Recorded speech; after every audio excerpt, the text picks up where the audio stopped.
President Donald Trump visits South Korea on Tuesday on the second leg of his first official Asian tour. While Trump will be looking to use his trip to strengthen Washington's alliance with Seoul and reaffirm the joint push to maximize pressure on North Korea over its nuclear program, he will also be faced with several thorny issues weighing on the relationship. Here's a look at some of them. North Korea. Both Trump and South Korea's liberal President Moon Jae-in agree that it's time to ramp up sanctions and pressure on North Korea, which has ignored international condemnation as it moves forward with its nuclear and missile tests. But Moon, a former human rights lawyer, still favors dialogue as a way to defuse the nuclear tension and vehemently opposes a potential military clash, which experts believe would cause enormous casualties in South Korea. This contrasts with Trump, who has threatened the North with fire and fury and exchanged warlike rhetoric with North Korean leader Kim Jong-un. The world will be watching what kind of language Trump will use in his comments on North Korea. A hint at a military option, a crude insults directed at Kim, like the term "Little Rocket Man" he previously used to deride the young North Korean dictator, is certain to enrage North Korea, which could react with weapons tests and threats of war.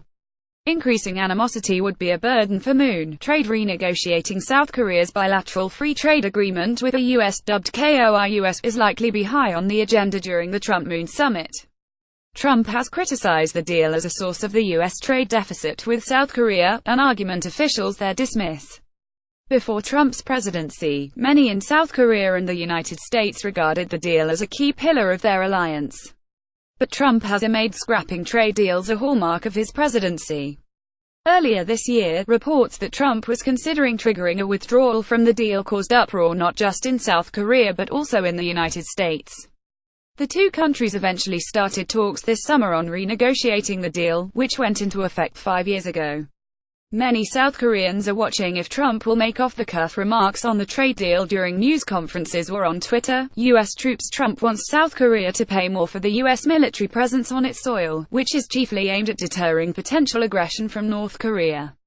During election campaigning, Trump said South Korea and Japan must make more contributions for together hosting 80,000 U.S. troops or he might withdraw those soldiers. Security jitters subsequently fled among many in South Korea and Japan.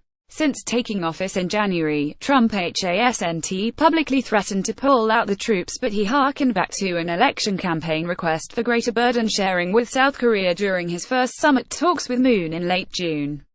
South Korea currently pays more than $900 million annually, and negotiations with the United States are to start in the coming months to try to determine a new amount for South Korea to contribute. U.S. missile defense. South Korea's recent agreement with China to try to end disputes over an advanced U.S. missile defense system deployed in South Korea could be an issue.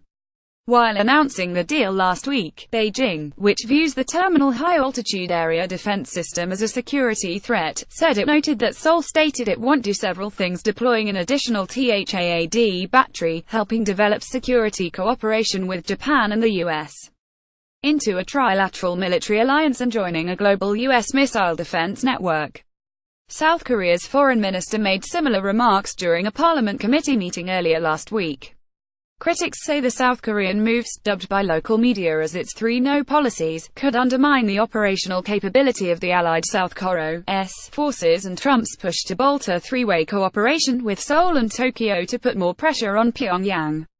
Other issues at stake are South Korea's hope to regain the wartime operational control of its troops, currently placed at the hands of the chief of the 28,000 U.S. troops in the South, and Seoul's possible purchase of high-tech U.S. weapons systems. Associated Press writer Yoo Kyung-lee contributed to this report. This story has been corrected to show that Trump's first summit with South Korea's president took place in June, not July.